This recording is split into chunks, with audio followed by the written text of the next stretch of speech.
The photograph slipped from Amara's trembling fingers and landed face up on the mahogany desk. Alexander Kane, the billionaire whose floors she scrubbed every morning, stood frozen in the doorway. His face turned white as snow. "Where did you get that?" he whispered, his voice cracking like broken glass. Amara's heart pounded. "From my dead mother's belongings. She kept your photo hidden for 23 years. Alexander's hands began to shake uncontrollably. "What was your mother's name?" he asked, though his eyes already knew the answer. "Lydia Bello." The photograph fell from his fingers. "Oh God. You're my..." Hello friends, welcome to our story. Before we start, please like this video, share and subscribe. Also tell us in the comments where you're watching from. Is it United States, London, maybe Canada, Jamaica, Barbados, or anywhere? We want to know. The mansion stood like a giant castle made of glass and white stone, so big that Amara sometimes got lost in its endless hallways. Every morning at 5 o'clock, before the sun even thought about waking up, Amara would tie her long black hair into a tight bun, put on her simple gray uniform and begin her work. She was 23 years old, but her hands already knew the feeling of hard work like an old woman's hands might. Amara scrubbed floors that sparkled like mirrors. She dusted furniture that cost more money than her mother had earned in her entire lifetime. She polished windows so clean that birds sometimes flew into them by mistake. The mansion had 32 rooms, and Amara knew every single one of them. She knew which floorboards creaked when you stepped on them. She knew which curtains let in the morning light just right. She knew which rooms smelled like expensive perfume and which ones smelled like old books and leather. But there was one thing Amara did not know. One mystery that followed her around like a shadow she could not shake off. One question that kept her awake at night, staring at the ceiling of her tiny room in the servants' quarters. Why did her mother keep a photograph of Alexander Kane? Alexander Kane. Even his name sounded like money. He was the owner of the mansion, the master of everything Amara could see. He owned hotels in 12 different countries. He owned companies that made computers and phones. He owned buildings so tall they seemed to touch the clouds. Newspapers called him the richest man in the city. Television reporters stood outside his gates hoping to catch just one glimpse of him. But to Amara he was just the man whose house she cleaned. The man who barely looked at her when he walked past. The man whose shoes she shined and whose newspaper she arranged on his breakfast table every single morning. Her mother, Lydia, had died 6 months ago. Cancer had eaten through her body like a hungry monster, taking her piece by piece until there was nothing left. Amara had held her mother's thin hand in the hospital, watching her take her last breath, feeling like her whole world was crumbling into dust. Lydia had left behind almost nothing. No money in the bank. No jewelry hidden in boxes. No house with her name on the papers. Just a small wooden box with a broken lock, and inside that box, Amara had found 3 things.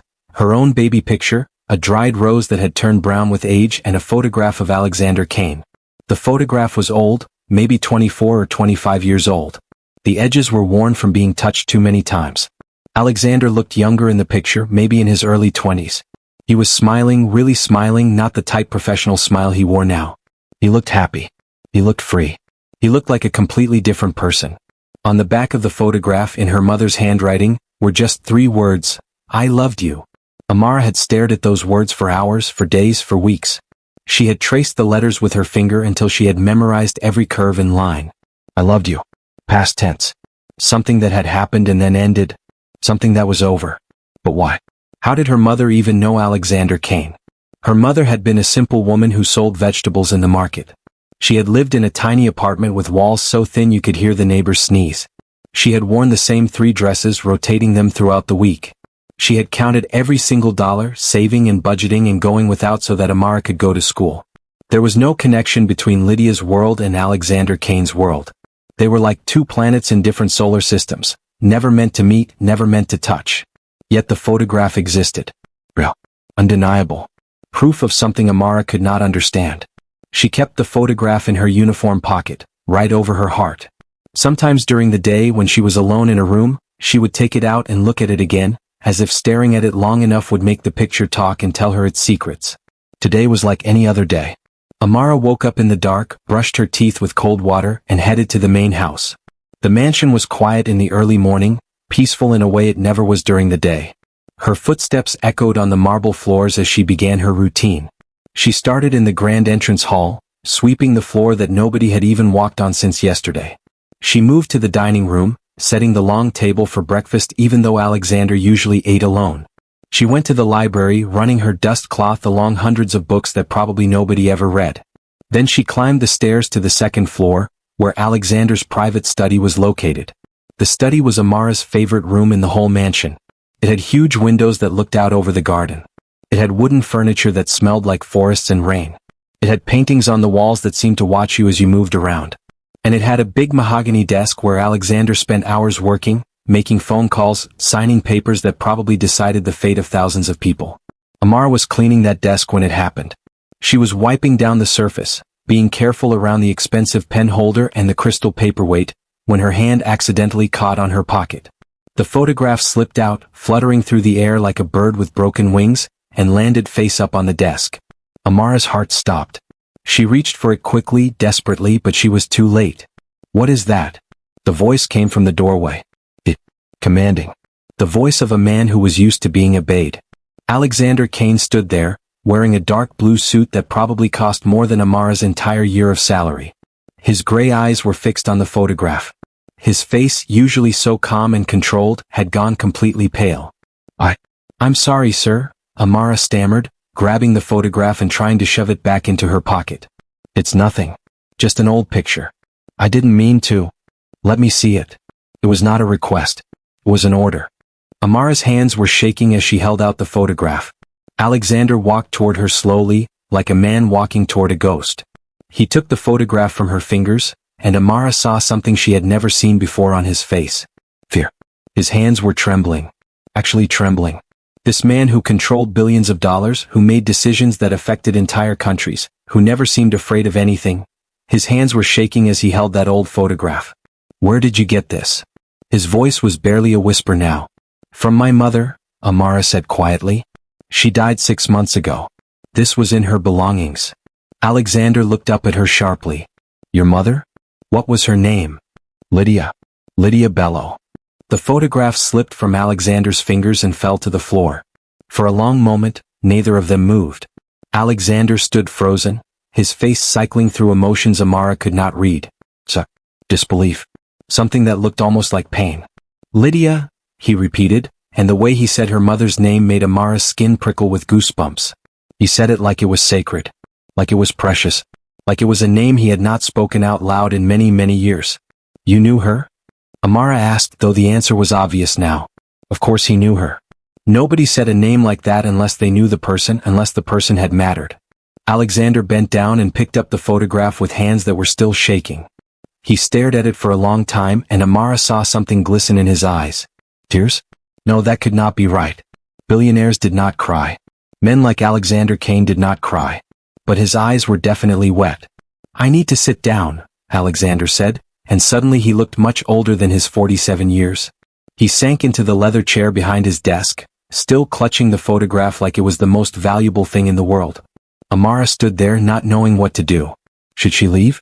Should she stay? Should she demand answers? Should she stay quiet? Finally she found her voice. "Sir, why did my mother have your photograph?" Alexander looked up at her, and in that moment, Amara saw something in his face that made her heart beat faster. Recognition. Like he was really seeing her for the first time. Like he was looking past the uniform, past the maid, past everything, and seeing something underneath. "How old are you?" he asked suddenly. 23, sir." "When is your birthday?" "March 15th. Alexander closed his eyes. His jaw clenched. A single tear rolled down his cheek, and he did not even bother to wipe it away. "Sir?" Amara's voice was small now, frightened. "What's happening? Why are you—" 23 years ago, Alexander interrupted, his voice thick with emotion. "I knew a woman named Lydia. I loved her more than I had ever loved anyone in my entire life. She was beautiful and kind and smart and everything good in this world. We were together for 2 years. We were going to get married." Amara's legs felt weak. She grabbed the edge of the desk to steady herself. "But my family did not approve," Alexander continued. "They said she was not from the right background. Not rich enough. Not connected enough. Not good enough for a Kane. They threatened to cut me off completely if I married her. They said they would destroy her life, make sure she could never work anywhere in the city. I was young and stupid and scared, so I chose my family. I chose the money. I chose this empire." He gestured around at the mansion, at everything, and his face was filled with disgust. "I broke up with Lydia. Told her it was over. Told her I did not love her anymore even though it was a lie. The biggest lie I have ever told. She cried. She begged me to reconsider. But I was firm. I was cruel. I thought I was doing the right thing, protecting her from my family's wrath. I thought she would move on, find someone better, live a happy life. He walked to the window slowly, staring at the garden. I never saw her again. She disappeared from my life completely. I looked for her, tried to find her, but she had vanished. And eventually I stopped looking. I married Vanessa, the woman my family approved of. I built this empire. I became the man everyone expected me to be. But I never stopped thinking about Lydia. Never stopped wondering what might have been if I had been braver. If I had chosen love instead of money. Amara could barely breathe. Her mind was spinning, connecting dots, seeing patterns, understanding things that had never made sense before. Sir, she whispered. Are you saying that you and my mother? Alexander turned to face her, and now the tears were flowing freely down his face. When did you say your birthday was? March 15th. 23 years ago, I last saw Lydia in June. 9 months before March. The room seemed to tilt. The floor seemed to drop away beneath Amara's feet. The air seemed to disappear from her lungs. No, Amara said, shaking her head. No, that's not possible. That can't be. Lydia was pregnant when I left her, Alexander said, and his voice broke on the words. She must have been. And she never told me. She raised you alone. She suffered alone. She died alone. All because of me. All because I was too weak to stand up to my family. Too much of a coward to choose love. Amara felt like she was drowning. Like the ocean had swallowed her whole and she could not find the surface. You're saying? She could barely form the words. You're saying you're my father? Alexander walked toward her slowly. He stopped a few feet away as if afraid to come closer, as if afraid she might disappear like Lydia had. I didn't know, he said, and his voice was full of anguish. I swear to you, Amara, I didn't know. If I had known Lydia was pregnant, I would have. What? Amara's voice came out harsh, angry. You would have what? Married her? Stood up to your family? Because you didn't do any of those things when she needed you most. She was crying now too, tears streaming down her face, months of grief and confusion and loneliness all pouring out at once. My mother died in a public hospital because we couldn't afford a private one. She died in pain because we couldn't pay for the good medicine. She died working until her last breath because we had no money, no safety, nothing. And you're telling me that all this time, my father was one of the richest men in the world. I didn't know, Alexander repeated, and he sounded broken. Please, Amara. I didn't know. They stood there in the study, father and daughter meeting for the first time, both of them drowning in tears and regret and impossible truths. Outside the door, neither of them noticed a shadow moving in the hallway. A figure listening to every word. Vanessa Kane, Alexander's wife, pressed against the wall, her face twisted with rage and jealousy and something much more dangerous. And as she listened to Alexander claim this maid as his daughter, as she heard him confess his love for another woman, as she realized her perfect life was about to shatter into a million pieces, Vanessa made a decision. This girl would not stay in her house. This girl would not take what belonged to Vanessa. This girl would not destroy everything Vanessa had built. Whatever it took, whatever she had to do, Amara Bella would be gone. The news spread through the mansion like wildfire racing through dry grass. By noon, every single servant knew. The cook whispered it to the gardener. The gardener told the driver. The driver mentioned it to the security guards. And they all talked about it in hushed voices when they thought nobody was listening. Alexander Kane had a secret daughter. The maid was his child.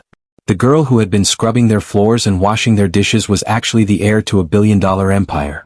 Amara stayed in her tiny room in the servants' quarters, sitting on her small bed, staring at the wall. She had not eaten anything since breakfast. She had not spoken to anyone. She just sat there, trying to make sense of a world that had turned completely upside down in a single morning. Her father was Alexander Kane. The words kept repeating in her head, but they did not feel real. They felt like a dream or maybe a nightmare. How could the man whose toilets she cleaned be her father? How could the man whose shoes she polished be the person who was supposed to love her and protect her whole life? And her mother. Oh, her sweet, tired, beautiful mother. How had Lydia carried this secret for 23 years? How had she looked at Amara every single day, knowing who her father was, knowing he was living in luxury while they struggled to buy bread? Amara felt angry. So angry she wanted to scream and break things and set the whole world on fire. But she also felt sad. Sad for her mother who had loved a man who abandoned her. Sad for herself, growing up without a father. Sad for all the years they had lost. A knock on the door made her jump. Miss Amara? It was Thomas, the old butler who had worked at the mansion for 30 years. His voice was kind but formal. Mr. Kane requests your presence in the main study. Immediately. Amara wiped her face and stood up. Her legs felt shaky like they might give out at any moment. She followed Thomas through the mansion, and this time, everything looked different. The paintings on the walls felt like they were watching her. The expensive furniture felt like it was judging her. The marble floors felt like they were whispering secrets. When she reached the study, Alexander was standing by the window again. He had changed into more casual clothes, but his face still looked exhausted, like he had aged 10 years in a few hours. Please sit, he said, gesturing to one of the leather chairs. Amara sat down slowly, keeping her eyes on the floor. I've spent the last few hours thinking, Alexander began, trying to figure out how to fix this. How to make up for 23 years of absence. And I realize there's nothing I can say that will make this better. Nothing I can do that will erase the pain I caused you and your mother. He paused, and Amara could hear the emotion in his voice. But I want to try. I want to be your father, Amara. Really be your father. I want you to move into the main house. I want you to have everything you should have had from the beginning. Education, opportunities, safety, love. Everything. Amara finally looked up at him. I don't know if I can forgive you. I don't expect you to, Alexander said quickly. Not right away. Maybe not ever. But please let me try. Let me honor your mother's memory by taking care of you the way I should have taken care of both of you. Before Amara could respond, the study door burst open. Vanessa Kane stood in the doorway, and she looked like a hurricane ready to destroy everything in its path. She was a beautiful woman, tall and elegant with perfect blonde hair and designer clothes that probably cost more than a car. But right now her face was twisted with rage. So it's true, Vanessa said, her voice dripping with poison. You're claiming this maid is your daughter? Vanessa, Alexander started, but she cut him off. Don't you dare Vanessa me, she screamed. Do you have any idea what you're doing? Do you understand what this will do to our reputation? To our family name? To everything we've built? Everything we've built? Alexander's voice was cold now. You mean everything I built while you spent my money on jewelry and parties? Vanessa's eyes flashed with anger. She turned to Amara, looking at her like she was a bug that needed to be crushed. You, Vanessa said, pointing a perfectly manicured finger at Amara. You think you can just waltz in here and claim to be his daughter? You think you can take what belongs to me and my son? I didn't ask for any of this, Amara said quietly, finding her voice. I didn't even know. I don't care what you knew or didn't know, Vanessa interrupted. You are not welcome in this house. You are not part of this family. You are nothing but a servant who got lucky with a DNA test. There hasn't been a DNA test yet, Alexander said firmly, but there will be. And when it proves what I already know in my heart, Amara will be recognized as my daughter. Legally. Publicly. Officially. Vanessa laughed, but it was not a happy sound. It was the laugh of someone who was planning something terrible. You're going to publicly claim her?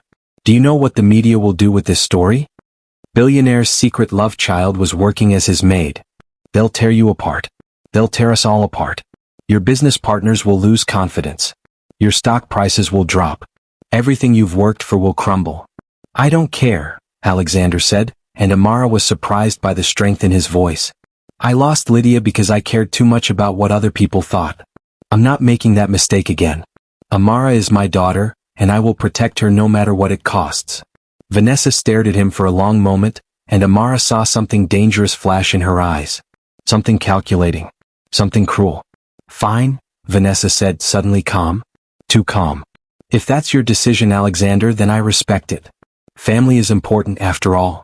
She turned and walked toward the door, but before leaving she looked back at Amara one more time. Welcome to the family, dear, Vanessa said, and her smile was like a knife hidden in silk. I'm sure we'll get along wonderfully. The door closed behind her with a soft click that somehow sounded like a threat. Alexander let out a long breath. Don't worry about Vanessa. She's angry now, but she'll calm down. She always does. But Amara was not so sure. She had seen the look in Vanessa's eyes. That was not the look of someone who would calm down. That was the look of someone planning revenge. The next few days passed in a strange blur. Alexander arranged for the DNA test, though he insisted he did not need proof. The results would take a week, but he was already treating Amara like his daughter. He moved her out of the servants' quarters into a beautiful bedroom on the 3rd floor. The room was bigger than the entire apartment Amara had shared with her mother. It had a huge bed with soft sheets that felt like clouds. It had a bathroom with a tub big enough to swim in. It had a closet that was already being filled with new clothes. Amara felt like she was living in someone else's life. The other servants did not know how to treat her anymore. They called her Miss Amara, now instead of just Amara.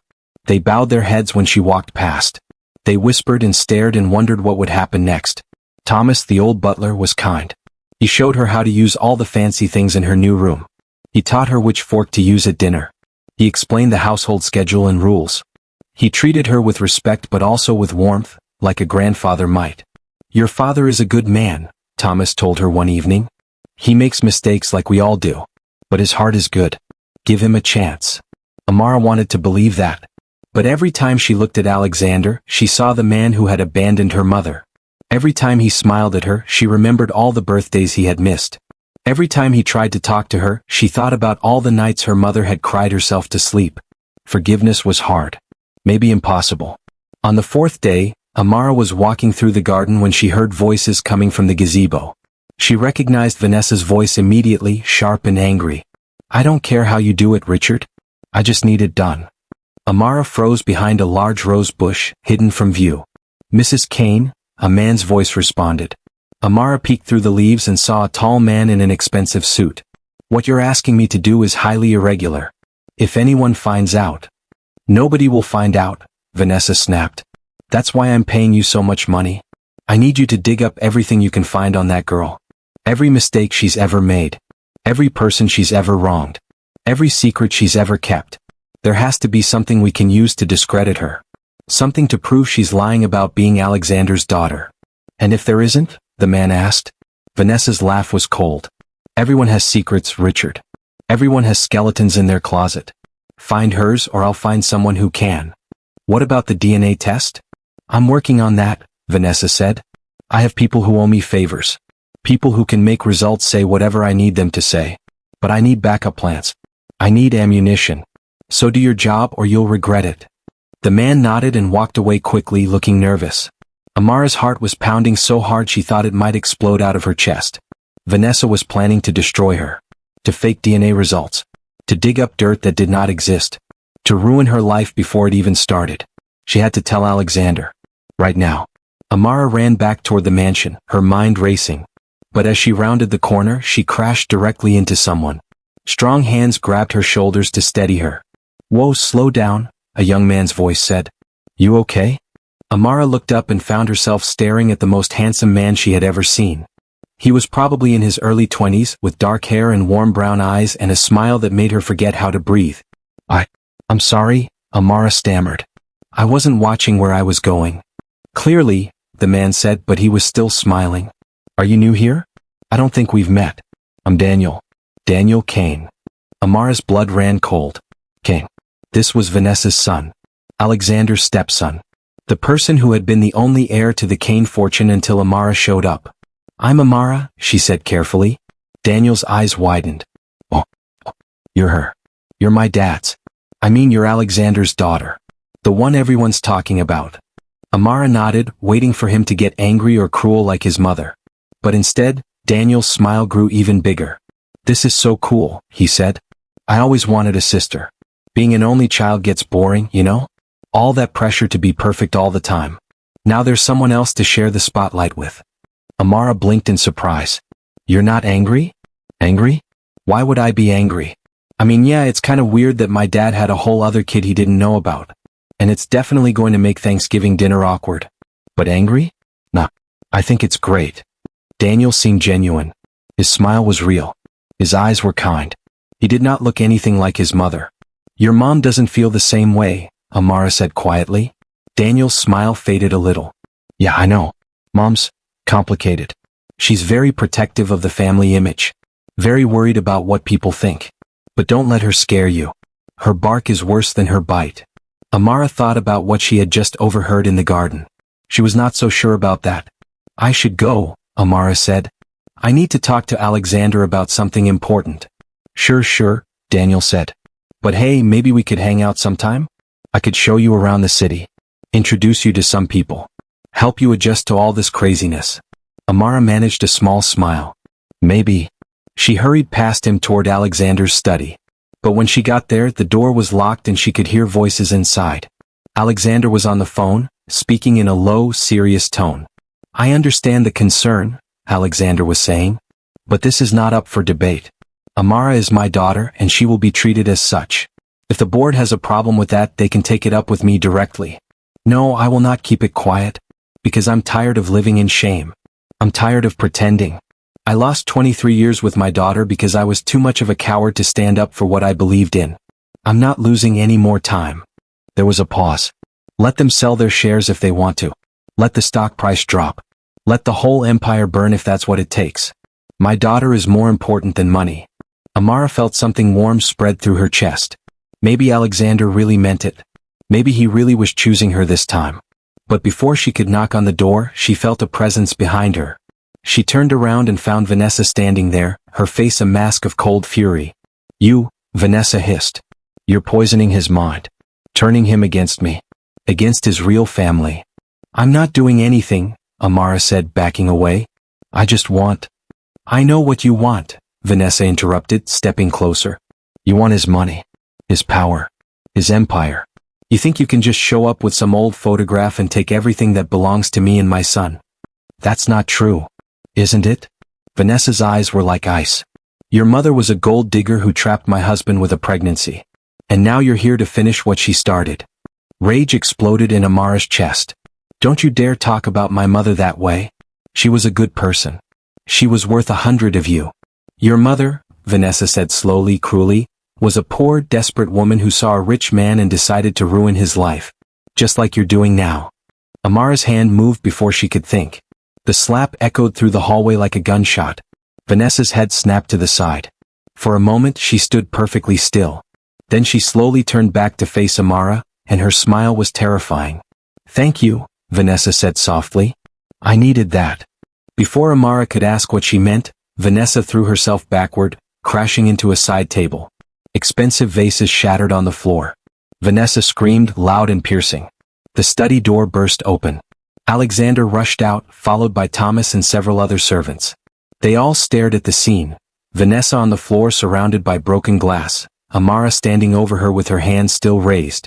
She attacked me. Vanessa cried, tears streaming down her face. She went crazy. She's been threatening me for days and now she attacked me. That's not what happened. Amara shouted. She was insulting my mother. She threw herself into the table. But she could see the doubt in some of the servants' eyes. They had heard the slap. They had heard Vanessa scream. And now they saw Vanessa on the ground, crying and hurt. Alexander looked between his wife and his daughter, and Amara saw the conflict in his eyes. Who should he believe? The woman he had been married to for 20 years? Or the daughter he had just met? Everyone leave us, Alexander said quietly. Now. The servants scattered. Thomas gave Amara a worried look before disappearing down the hallway. Vanessa stood up slowly, still crying. Alexander, I'm scared. She's unstable. Violent. I don't feel safe with her in this house. Amara, Alexander said, turning to her. What happened here? And I need the truth. Amara felt tears burning in her eyes. She was saying terrible things about my mother. Calling her a gold digger. Saying she trapped you. I got angry and I slapped her. What? But then she threw herself into the table on purpose to make it look like I attacked her. That's insane. Vanessa sobbed. Why would I hurt myself? To get rid of me, Amara said. To make Alexander choose between us. Alexander closed his eyes, his face full of pain. Both of you go to your rooms? No. I need time to think about this. Alexander, Vanessa started. Now. His voice was sharp, final. Vanessa shot Amara one last triumphant look before walking away, still pretending to limp. Amara stood there, feeling the walls closing in around her. This was exactly what Vanessa wanted. Chaos. Conflict. A reason to kick Amara out of the mansion. And the worst part was, it might actually work. Amara did not sleep that night. She lay in her huge bed, staring at the ceiling, listening to the mansion settle and creak around her. Every shadow looked like a threat. Every sound made her jump. She kept replaying the scene in the hallway over and over in her mind, wishing she had controlled her anger, wishing she had walked away. But Vanessa had insulted her mother. Her sweet, hard-working, loving mother who had sacrificed everything for her. How could Amara just stand there and let someone talk about Lydia like that? Around 3 in the morning, she heard footsteps in the hallway outside her room. Soft, careful footsteps trying not to be heard. Amara held her breath, her heart hammering in her chest. The footsteps stopped right outside her door. Then they moved on, fading into the distance. Amara waited 5 minutes, then got out of bed and crept to her door. She opened it slowly, quietly, and peeked out into the dark hallway. Nothing. Nobody. But something felt wrong. The air felt different, charged with danger. She closed the door and locked it, then pushed a chair against it for good measure. She climbed back into bed but kept her eyes open, watching the door until the sun finally began to rise. Morning came with a knock. "Miss Amara? Mr. Kane would like to see you in his private dining room for breakfast." Amara got dressed in one of her new outfits, a simple blue dress that felt too fancy for her. She looked at herself in the mirror and barely recognized the girl staring back. Was this really her? The maid who had scrubbed floors was now wearing designer clothes and eating breakfast with a billionaire? It still felt like a dream. Or a nightmare. She could not decide which. When she entered the private dining room, Alexander was already there, sitting at the head of a small table. He looked exhausted, like he had not slept either. His usually perfect hair was messy. His eyes had dark circles under them. "Sit, please," he said, gesturing to the chair beside him. Amara sat down slowly. A servant brought breakfast: eggs, toast, fresh fruit, orange juice. Food she would have considered a feast back when she lived with her mother. Now it just made her stomach turn. "I spent all night thinking about yesterday," Alexander began. "About what happened between you and Vanessa." Amara's throat tightened. Here it comes, she thought. He's going to ask me to leave. "And I realized something," Alexander continued. "I've been blind. Blind to who Vanessa really is. Blind to what she's capable of. I've known for years that our marriage was more of a business arrangement than a love story. But I never thought she would actually try to hurt someone. Especially not my daughter." Amara looked up at him, surprised. "You believe me?" "I called in security footage from the hallway cameras," Alexander said. "I watched the entire thing. I saw Vanessa provoke you. I heard what she said about your mother. I saw you slap her once, and then I saw her throw herself into that table deliberately." Relief washed over Amara like a wave. "So you know I was telling the truth." "I know. And I'm sorry I doubted you even for a moment. Vanessa is very good at playing the victim. She's had years of practice." Alexander paused, then reached across the table and took Amara's hand. "I want you to know something. I am choosing you. Not because of DNA or obligation or guilt. But because you are my daughter, and you deserve a father who will protect you and fight for you. I failed your mother. I will not fail you." Tears spilled down Amara's cheeks. "I don't know how to be your daughter. I don't know how to live in this world. Everything is so different from what I'm used to." "Then we'll learn together," Alexander said gently. "I don't know how to be a father to a grown daughter either. But we'll figure it out." For the first time since the photograph fell on the desk, Amara felt a tiny spark of hope. They ate breakfast together and Alexander told her stories about her mother. About how they met at a small coffee shop where Lydia worked. About how she would make him laugh with her quick wit and bright smile. About how she taught him that there was more to life than money and power. "She sounds amazing," Amara said softly. She was. "And you look so much like her. Same eyes. Same smile. Sometimes when I look at you, I feel like I'm seeing her again." After breakfast, Alexander took Amara to his study. He pulled out an old wooden box from a locked drawer in his desk. "I want to show you something," he said. "Something I've kept hidden for 23 years. He opened the box, and inside was a collection of letters, photographs, and small objects. Love letters written in Alexander's handwriting. Pictures of him and Lydia together, young and happy and in love. A dried flower. A movie ticket. A cheap bracelet that probably cost $5. "I kept everything," Alexander said. "Even after I married Vanessa. Even after I tried to convince myself I had moved on. I couldn't throw these away. They were all I had left of her." Amara picked up one of the letters and read it. The words were beautiful and raw and full of love. This was not the cold businessman she had known. This was someone different. Someone real. "There's something else," Alexander said. He reached deeper into the box and pulled out a small leather journal. "Your mother gave this to me right before we broke up. She said it was her diary from the 2 years we were together. She said she wanted me to have it so I would always remember that what we had was real." He handed the journal to Amara with shaking hands. "I think she would want you to have it now. To understand her story. To understand us. Amara took the journal carefully like it was made of glass. She opened the first page and saw her mother's handwriting, young and hopeful. Today I met a man named Alexander Kane. He came into the coffee shop and ordered a black coffee. He has the most beautiful gray eyes I have ever seen. I think I might be in trouble. Amara's heart squeezed. She flipped through the pages, reading her mother's thoughts and feelings and dreams. The journal documented their entire relationship. The first date. The first kiss. The first time Lydia realized she was in love. And then toward the end the entries became sad. Alexander's family hates me. They think I'm not good enough for him. Maybe they're right. Maybe I should let him go before I ruin his life. Alexander broke up with me today. He said he doesn't love me anymore.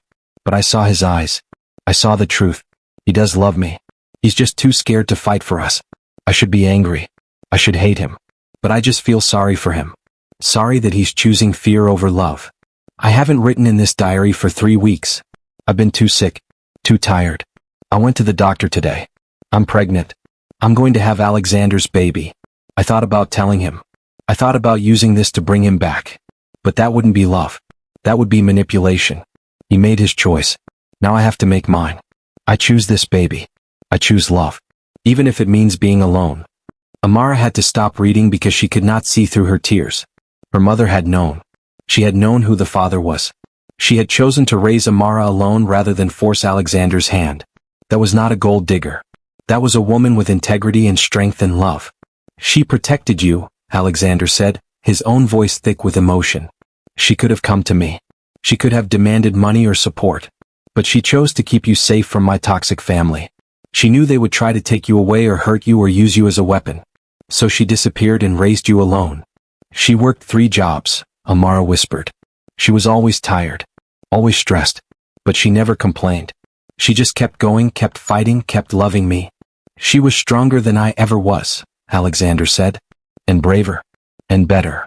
They sat together in the study for a long time, reading the diary, sharing memories, building a bridge between the past and the present. But their peace was shattered by a loud crash from somewhere in the mansion. Then shouting. Then the sound of running feet. Alexander and Amara rushed out of the study and down the stairs. They found chaos in the main entrance hall. Servants were gathered around something, their faces shocked and frightened. Thomas pushed through the crowd. Mr. Kane. You need to see this. On the floor, in the middle of the entrance hall, was a pile of newspapers and magazines. Someone had dumped them there deliberately. And every single one had the same headline on the front page. Billionaire's secret shame. Love child worked as maid in his mansion. Kane empire in crisis. Illegitimate daughter emerges. DNA scandal rocks wealthy family. Alexander's face went white.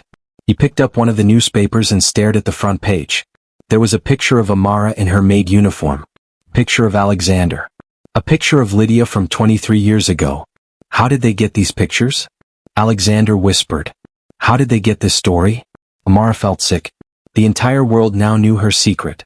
Her private pain was now public entertainment. Everyone in the city, in the country, maybe in the whole world, was reading about her mother's relationship and her father's abandonment. There's more, sir, Thomas said quietly. He handed Alexander a tablet computer. On the screen was a news website with a video playing. The headline read, Exclusive interview, Vanessa Kane speaks out about husband's betrayal. Alexander pressed play and Vanessa's face filled the screen. She was sitting in an elegant room wearing a black dress, dabbing at her eyes with a tissue. She looked heartbroken and vulnerable. I had no idea, Vanessa was saying to the reporter. For 20 years I thought my husband was faithful and honest. And now I discover he had a whole other family. Another woman. A child. It's devastating. I feel betrayed. Humiliated. And worst of all, he's bringing this girl into our home, expecting me to just accept her as part of the family. Are you saying you don't believe she's his daughter? The reporter asked. I'm saying I have questions, Vanessa replied carefully. This girl worked in our home for months without saying anything. Then suddenly, conveniently, she claims to be Alexander's daughter. She claims her mother had this secret relationship with him. But where's the proof? A photograph could be faked. Memories can be unreliable. I think we need to wait for DNA results before we jump to conclusions. But Mr. Kane has publicly acknowledged her. My husband is going through something, Vanessa interrupted. Midlife crisis perhaps. Guilt over this woman Lydia who recently died. He's vulnerable right now, and I worry this girl is taking advantage of his emotional state. I worry she's after his money." The interview went on, with Vanessa painting herself as the innocent victim and Amara as the opportunistic villain. Alexander threw the tablet across the room. It shattered against the wall. "How could she do this?" he shouted. "How could she go to the media with our private family business?" But Amara understood. This was Vanessa's revenge. If she could not kick Amara out privately, she would destroy her publicly. She would turn the whole world against her. She would make Amara's life so miserable that she would choose to leave on her own. "Sir," Thomas said hesitantly, "there are reporters outside the gates. Dozens of them. They're demanding interviews. They're taking pictures." The phone hasn't stopped ringing. Alexander ran his hands through his hair, looking more stressed than Amara had ever seen him. "Get security to clear them out. Nobody talks to the press. Nobody says anything. And find out who leaked this story. I want to know who betrayed us." But Amara already knew who had betrayed them. It was Vanessa. It had always been Vanessa. The rest of the day was a nightmare. The servants whispered and stared. The phones rang constantly. Camera flashes went off outside the windows. Helicopters flew overhead trying to get pictures of the mansion. Amara stayed in her room, curtains drawn, trying to block out the world. But she could not block out the guilt. This was her fault. Her presence in the mansion had caused all this chaos. Her existence had shattered Alexander's carefully constructed life. Maybe she should just leave. Go back to her old apartment. Disappear like her mother had. Let Alexander's life return to normal. There was a soft knock on her door. "Amara? It's Daniel. Can I come in?" Amara unlocked the door, and Daniel slipped inside quickly, looking around like he was afraid of being followed. "Are you okay?" he asked. "I saw the news. I saw my mom's interview. I'm so sorry." "It's not your fault," Amara said quietly. "I know, but still. My mom can be really vindictive when she feels threatened. And you definitely threaten her." "I don't want to threaten anyone. I just want," Amara's voice broke. "I just want to understand why my mother kept that photograph. That's all I wanted. And now everything is a mess." Daniel sat down next to her on the bed. "For what it's worth, I think you're telling the truth. I've seen how my stepdad looks at you. He never looked at me that way. He looks at you like you're precious. Like you're something he lost and found again. But what if Vanessa wins? What if she convinces everyone I'm lying? What if the DNA test gets messed up like I heard her planning?" Daniel's eyes widened. "You heard her planning to mess with the DNA test?" "In the garden. She was talking to some man named Richard about it." "Richard Miller," Daniel said, his face darkening. "He's her lawyer. And he's as dirty as they come. If my mom told him to fake DNA results, he would do it in a heartbeat. Then what do I do?" Amara felt hopeless. How do I fight someone with that much power? Daniel was quiet for a moment, thinking. Then his eyes lit up. My mom keeps everything in her private safe. Documents. Recordings. Evidence of all her schemes. She's paranoid about getting caught, so she keeps copies of everything as insurance. If we could get into that safe, we'd have proof of what she's planning, Amara finished. Exactly. Proof we could show to Alexander. Proof that would protect you. But how would we get into her safe? And even if we did, isn't that illegal? It's only illegal if we get caught, Daniel said with a small smile. And I happen to know the combination. I saw my mom open it once when she didn't know I was watching. Amara should have said no. Should have told Daniel this was a terrible idea. Should have walked away from this dangerous plan. But she thought about her mother, who had fought so hard to protect her. She thought about Alexander, who was finally choosing love over fear. She thought about herself, who had every right to know the truth and defend herself. When do we do it? Amara asked. Daniel grinned. Tonight. My mom goes to her yoga class every Thursday night at 8. She's always gone for exactly 2 hours. That gives us plenty of time. What if something goes wrong? Then we'll deal with it together, Daniel said. You're my sister now. And families protect each other. Sister. The word made Amara's heart warm despite the fear. She had never had a sibling before. Never had someone her age who cared about her. Okay, Amara said. Tonight. The hours until 8 o'clock felt like years. Amara tried to eat dinner, but the food tasted like cardboard in her mouth. She tried to read her mother's diary, but the words blurred together. She tried to calm her racing heart, but it kept hammering against her ribs like it was trying to escape. What if they got caught? What if Vanessa came back early? What if the safe combination had been changed? What if this whole plan made everything worse? But then Amara thought about Vanessa's cruel smile. She thought about the lies being spread on television. She thought about her mother's memory being dragged through the mud. And she knew she had to do this. She had to fight back. At 7:45 there was a light tap on her door. Daniel stood in the hallway, dressed in dark clothes, looking nervous but determined. "She just left," he whispered. "Security saw her car go through the gates. We have 2 hours, but we should move fast just in case." They crept through the mansion like thieves, which Amara realized was exactly what they were. The servants had mostly gone to their quarters for the evening. The mansion felt huge and empty and full of shadows. Vanessa's private suite was on the opposite side of the 3rd floor. It was a place Amara had cleaned many times as a maid but had never entered since becoming Alexander's daughter. The rooms were decorated in whites and golds, everything pristine and perfect and cold, just like Vanessa herself. "The safe is in her closet," Daniel whispered. "Behind a panel in the back wall." Vanessa's closet was bigger than Amara's old apartment. Rows and rows of designer dresses, hundreds of pairs of shoes, shelves full of purses and jewelry. Amara felt anger rising in her chest. Her mother had died without even being able to afford good medicine, while Vanessa had a closet full of things she probably never even wore.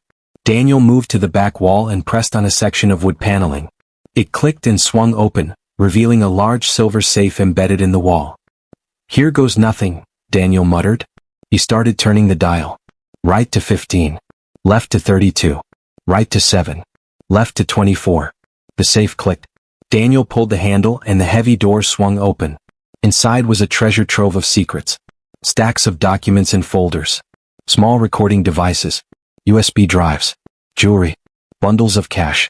And in the very front, a folder labeled Contingency Plans. Daniel grabbed the folder and opened it.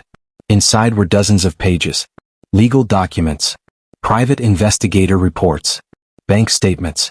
And right on top, a letter from Richard Miller, Vanessa's lawyer. Amara read it over Daniel's shoulder, and with each line, her blood ran colder. "Mrs. Kane, as discussed, I have made arrangements with the DNA testing facility. Dr. Robert Chen has agreed to alter the results for a payment of $50,000. The original sample from Miss Bello will be replaced with a sample from an unrelated individual. The test will show zero genetic match to Mr. Kane. Additionally, I have compiled a complete background report on Amara Bello. While she appears to have a clean record, I have taken the liberty of fabricating several incidents that could be used to discredit her character if necessary. These fabricated police reports will be dated appropriately and entered into the system by my contacts in the department. I await your instructions on how to proceed." "Oh my God," Amara breathed. "She's not just planning to fake the DNA results. She's planning to frame me for crimes I didn't commit." "Keep reading," Daniel said, his face pale. The next document was even worse. It was a contract with a man named Victor Torres, who apparently ran a private security company.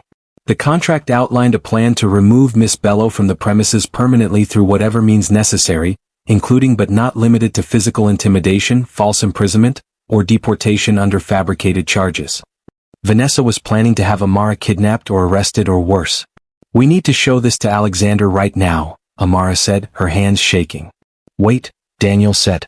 He was holding another document, and his face had gone from pale to completely white. "Amara, you need to see this." He handed her a medical report dated 22 years ago. It was from a fertility clinic. The patient name was Vanessa Kane. Amara scanned the document, not understanding at first. Then she saw the words that made her heart stop. "Patient is unable to conceive naturally due to severe endometriosis and ovarian damage. Recommend egg donor and in vitro fertilization if patient wishes to have children."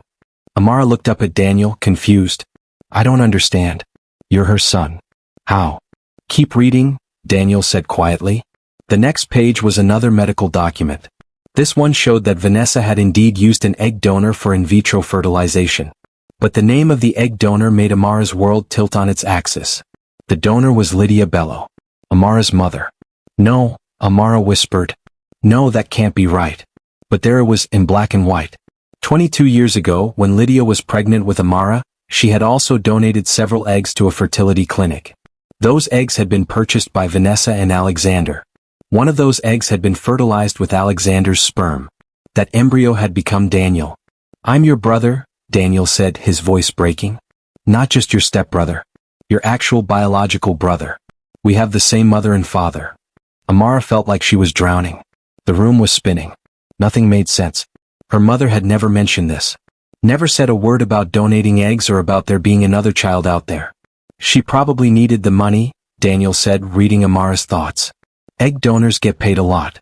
And she was pregnant, alone, probably desperate. She didn't know Vanessa was buying them. Didn't know Alexander was the father. The clinic keeps everything anonymous. Does Vanessa know? Amara asked. That Lydia was your biological mother? Daniel flipped through more papers. He found another document, this one a private investigator report from 6 months ago. She knows, Daniel said. She figured it out when Lydia died. She saw the obituary, recognized the name from her old fertility records, and had someone investigate. That's how she knew about you too. She knew you were Alexander's daughter before you even showed up at the mansion. So when I started working here as a maid, she knew exactly who you were, Daniel finished. She was probably watching you the whole time, waiting to see if you would figure out the connection. Probably even enjoying the irony of having Alexander's daughter scrubbing her floors. Amara felt sick. All this time Vanessa had known. She had known and said nothing. She had let Amara work as a servant while knowing she was the biological daughter of the house's master. Why would she keep this secret? Amara asked. Why not expose me from the start? Because if people knew you were Alexander's biological daughter, they might start asking questions, Daniel said. They might investigate the fertility clinic. They might discover that I'm not actually Vanessa's biological son. And if Alexander found out that I'm also Lydia's child, that I'm your full brother, it would destroy Vanessa's whole narrative about being the perfect wife and mother. But you're still Alexander's biological son, Amara said. That shouldn't matter. It matters to Vanessa, Daniel said bitterly. Her whole identity is wrapped up in being a Kane. In being Alexander's wife and the mother of his heir. If people knew she couldn't have children naturally, if they knew she used an egg donor, she would feel diminished somehow. Less than. She's that shallow and that insecure. Daniel sank down onto the closet floor, papers scattered around him. My whole life has been a lie. Vanessa isn't my biological mother. Lydia was. The woman I never met, the woman my mother talked about like she was trash, was actually the person who gave me life. Amara sat down next to him and took his hand. She was amazing, she said softly. She was kind and strong and loving. She would have been proud of you. I wish I could have known her, Daniel said, tears running down his face. I wish I could have thanked her. They sat there together for a moment, two siblings who had just discovered each other, mourning the mother they had both lost. Then they heard it. A sound that made both of their hearts stop. The front door of the suite opening. Footsteps in the bedroom. Vanessa's voice talking on her phone. No, I had to cut the yoga class short. I have a headache. I'm going to take some medicine and go to bed early. She's back, Daniel whispered, his eyes wide with panic. She's back early. They were trapped. The closet only had one exit, and it led directly into the bedroom where Vanessa was. There was no other way out. No window. No secret passage. Nothing. The footsteps were getting closer. Vanessa was walking toward the closet. Quick, Daniel hissed. He started shoving the papers back into the folder, trying to put everything back exactly as they had found it. But Amara's hands were shaking too badly. Papers slipped through her fingers. A USB drive clattered to the floor. The safe door was still wide open. The footsteps stopped right outside the closet door. Amara and Daniel froze, barely breathing, pressed against the back wall behind a rack of long dresses. The closet door opened. Vanessa walked in, still talking on her phone. I'm telling you, Richard, we need to accelerate the timeline. The DNA results come back tomorrow and I need everything in place. The fabricated police reports, the deportation paperwork, all of it. She was walking deeper into the closet, heading straight for the back wall.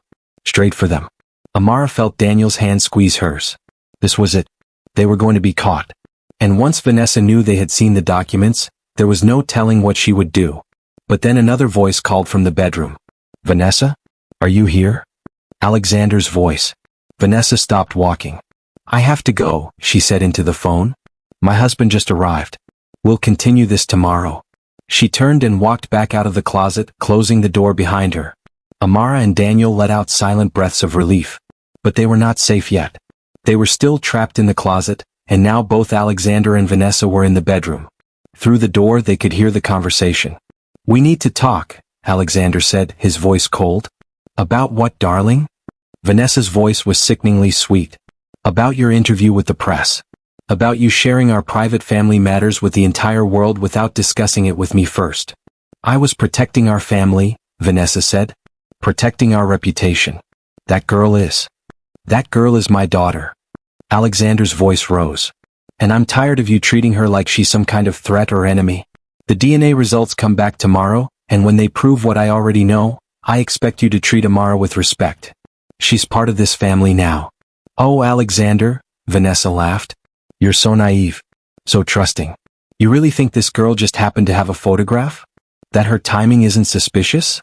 She worked in our house for months before suddenly producing this convenient evidence. The photograph is real. I remember when it was taken. I remember that day like it was yesterday. Photographs can be faked. Memories can be manipulated. And even if she is your biological daughter, which I highly doubt, she's still nothing but an opportunistic gold digger just like her mother was. The sound of the slap echoed through the bedroom and into the closet. Alexander had hit Vanessa. Don't you ever, Alexander's voice was shaking with rage, ever speak about Lydia that way again. Lydia was worth 100 of you. She was real and honest and good. Everything you're not. There was a moment of shocked silence. Then Vanessa's voice came out cold and dangerous. You just made a very big mistake, Alexander. You put your hands on me. That's assault. Domestic violence. I have witnesses. Security cameras. Evidence. I don't care, Alexander said. I'm done with this marriage. I'm done with you. I want a divorce. A divorce. Vanessa laughed again, but this time it was harsh and cruel. Oh, you poor stupid man. You think you can just divorce me? I know things, Alexander. I know secrets that would destroy you. Business deals that weren't exactly legal. Partnerships with people who aren't exactly clean. Money that's been moved through accounts that the government would be very interested in. You're bluffing. Am I? Test me. Try to divorce me and I'll make sure you lose everything. The company. The mansion. Your precious reputation. And most importantly, I'll make sure you never see that little maid girl again. I'll bury her under so many legal charges and fabricated evidence that she'll be in prison for the next 20 years. You wouldn't dare. Watch me, Vanessa hissed. Now get out of my room. Sleep somewhere else tonight. And tomorrow, when those DNA results come back showing no genetic match, you're going to apologize to me publicly. You're going to send that girl away. And you're going to remember who really runs this family. There was silence. Then footsteps. The bedroom door opened and slammed shut. Vanessa stood in the bedroom alone. Amara and Daniel could hear her breathing heavily, could sense her rage through the closet door. Then they heard her walking. Coming back toward the closet. This time there was no phone call to distract her. This time she walked all the way to the back wall. She reached for the panel that hid the safe. And she saw that it was open. What the? Vanessa's hand flew to the safe. She grabbed the folder, saw that papers were out of place, saw the USB drive on the floor that Amara had dropped. Someone's been in my safe, she said out loud. Someone's seen the documents. She spun around, her eyes scanning the closet. They landed on the rack of dresses where Amara and Daniel were hiding. Slowly, deliberately, Vanessa walked toward them. She reached out and pushed the dresses aside. And came face to face with Alexander's 2 children. For a moment, nobody moved. Vanessa stared at Daniel and Amara. They stared back at her. The folder of evidence hung between them like a loaded gun. Then Vanessa smiled. It was the most terrifying smile Amara had ever seen. Well, Vanessa said softly. Isn't this interesting? My son and his new sister playing detective. Breaking into my safe. Stealing my private documents. We know everything, Daniel said, his voice shaking but strong. We know you're planning to fake the DNA results. We know you're trying to frame Amara. We know about the fabricated police reports. We know about Victor Torres and his security company. We know all of it. And we know about Lydia, Amara added. We know she was Daniel's biological mother too. We know we're full siblings, not just half siblings. We know you've been lying to everyone for 22 years. Vanessa's smile faded. Her face became a mask of cold fury. Give me that folder, she said, reaching for it. No, Daniel said, pulling it away. We're taking this to Alexander. We're showing him what you really are. If you do that, Vanessa said, her voice dropping to a dangerous whisper, I will destroy both of you. Daniel, I may not be your biological mother, but I'm still your legal mother. I still have rights over you. I can make your life a living hell. And as for you, she turned to Amara, I have enough evidence fabricated to put you in prison for years. All I have to do is make one phone call. You're bluffing, Amara said, though her heart was pounding. Am I? Vanessa pulled out her phone. One call to Victor Torres and you disappear tonight. Nobody will ever find you. One call to the police and you're arrested for theft, assault and whatever else I decide to add to the list. One call to immigration and you're deported to a country you've never even been to, with papers that say you're an illegal immigrant. You're insane, Daniel said. I'm practical, Vanessa corrected. I've built a life here. A position. A reputation. I'm not going to let some girl with a photograph and some old medical records destroy everything I've worked for. She took a step closer. So here's what's going to happen. You're going to give me that folder. You're going to forget everything you saw. And tomorrow, when the DNA results come back negative, Amara is going to leave this mansion quietly and never come back. If she tries to fight it, if she tries to tell her story to the press, if she does anything other than disappear, I will activate every single contingency plan I have. And trust me, I have many. And what about me? Daniel asked. What if I tell Alexander the truth about Lydia being my biological mother? Then I'll make sure he knows how you betrayed him tonight, Vanessa said smoothly. Breaking into my safe, stealing my documents, conspiring with this girl against me. He'll see you as a traitor. You'll break his heart. Is that what you want? Daniel's face crumpled. Amara could see the conflict in his eyes. The fear. The uncertainty. Don't listen to her, Amara said. She's trying to manipulate you. We have evidence. We have proof of everything she's done. Alexander will believe us. Will he? Vanessa asked. A maid he's known for a week and a son who betrayed his trust? Or his wife of 20 years? Who do you think he'll believe when I tell him you two fabricated all of this to try to steal his fortune? She held out her hand. Last chance. Give me the folder. Amara looked at Daniel. Daniel looked at Amara. In his eyes she saw her brother. Her real, biological brother. The only family she had left besides Alexander. And she made a decision.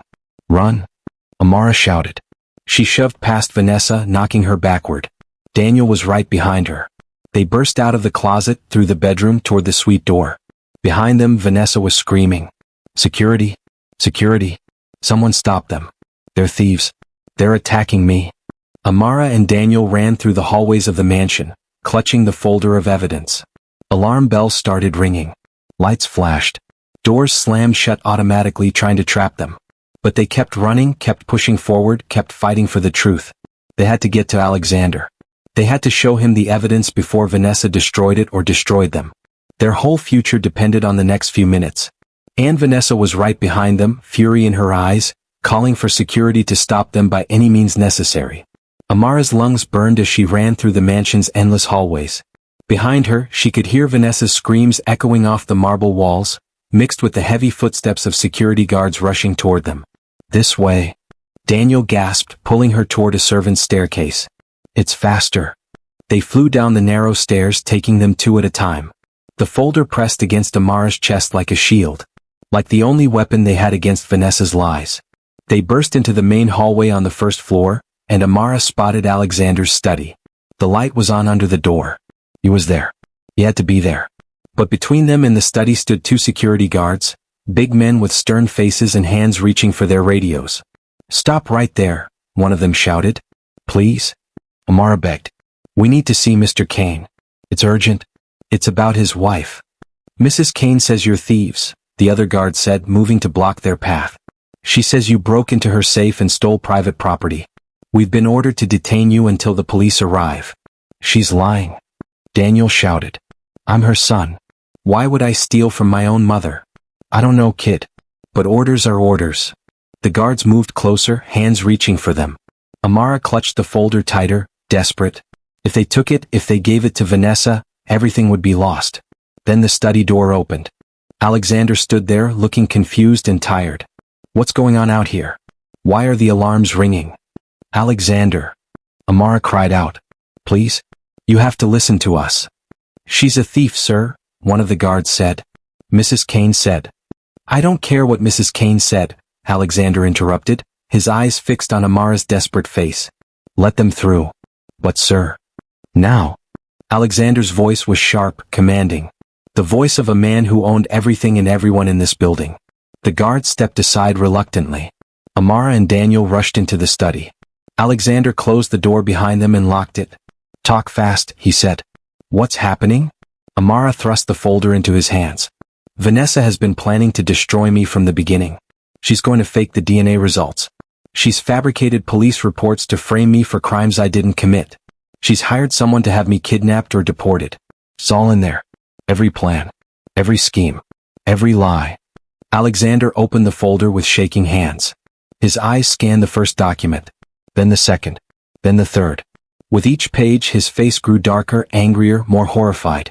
"This can't be real," he whispered. "Vanessa wouldn't, she couldn't." "There's more," Daniel said quietly. "Something about me. About my birth." He pulled out the medical documents and handed them to Alexander. "I'm not Vanessa's biological son. She used an egg donor for in vitro fertilization. And the donor was Lydia Bello, Amara's mother." Alexander stared at the documents like they were written in a foreign language. "Lydia? But that would mean—" "Amara and I are full siblings," Daniel finished. "Same mother, same father. We're both your biological children. And Vanessa has known about Amara's existence for months. Since before she even started working here as a maid." The folder slipped from Alexander's hands, papers scattering across his expensive carpet. He sank into his desk chair, his face completely white. "She knew," he whispered. "She knew, and she let Amara work as a servant. She watched and waited and planned her revenge. She's been playing a game this whole time," Amara said. "And we've all been her pieces." There was a loud banging on the study door. Vanessa's voice came through, high-pitched and frantic. "Alexander, open this door right now. Those children stole from me. They broke into my private safe. They need to be arrested." Alexander stood up slowly. When he spoke, his voice was colder than Amara had ever heard it. "Come in, Vanessa." He unlocked the door and Vanessa burst into the room.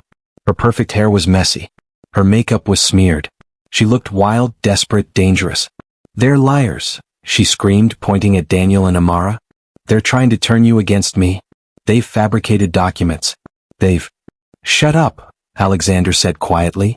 Vanessa stopped mid-sentence, shocked. In 20 years of marriage, Alexander had never spoken to her that way. "I've read everything," Alexander continued. "The plans to fake DNA results. The fabricated police reports. The contract with Victor Torres. The threats. The schemes. All of it. Those documents are fake." Vanessa insisted. "Can't you see what they're doing?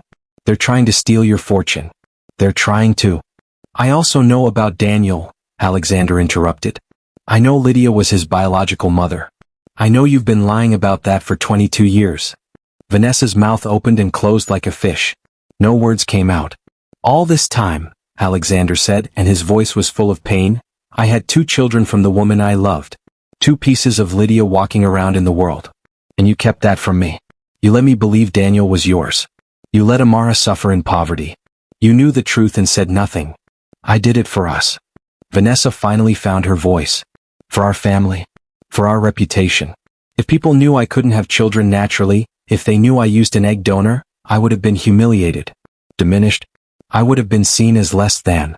"So you built our entire marriage on lies," Alexander said. "Our marriage was already built on lies." Vanessa shot back. "You never loved me. You married me because your family approved of me. Because I was the right background, the right connections, the right everything. You were in love with a dead woman the entire time we were together." "Lydia wasn't dead then," Alexander said quietly. "She was alive, raising our daughter alone, struggling and suffering while I lived in luxury. And you knew. You could have told me at any point. You could have done the right thing. But instead you played your games." Vanessa's face twisted with rage and something else. Something that looked almost like pain. "The right thing? The right thing for who? Certainly not for me. I built a life here. I became somebody. I'm not going to lose everything because some poor girl found an old photograph." "You're not going to lose everything," Alexander said. "You're going to leave with whatever the divorce settlement gives you. Which, given what you've done, won't be much. But you'll survive. You'll find another rich man to manipulate. You're good at that. Divorce." Vanessa laughed, but it was a broken, desperate sound. "You can't divorce me. I know too much. I told you earlier, I know about your illegal business deals. I know about the money laundering. I know about the partnerships with criminals. If you try to divorce me, I'll destroy you." "Go ahead," Alexander said calmly. "Tell the world whatever you want. I'd rather lose my empire with my integrity intact than keep it with my soul rotted through with lies. He walked to his desk and pressed a button. His voice came through the intercom. Thomas, call the police. Tell them I'm filing charges against my wife for attempted fraud, conspiracy to commit kidnapping, and falsifying legal documents. Also call my lawyer. Tell him to begin divorce proceedings immediately. Vanessa stared at him in disbelief. You're really choosing them over me? Choosing these children over your wife of 20 years? Yes, Alexander said simply. Because they're honest. Because they're brave. Because they remind me of the man I used to be before I let fear and greed turn me into someone I hated. Vanessa's face crumpled. For just a moment, Amara saw past the perfect makeup and designer clothes and cold calculation. She saw a woman who was terrified of being alone. A woman who had built her entire identity on being Mrs. Alexander Kane. A woman who was watching her whole world collapse. Almost, Amara felt sorry for her. Almost. You'll regret this, Vanessa said, but her voice had lost its power. She sounded defeated. Broken. You'll all regret this. She turned and walked out of the study, her head held high but her steps unsteady. Security guards followed her, ready to escort her to her rooms where she would stay until the police arrived.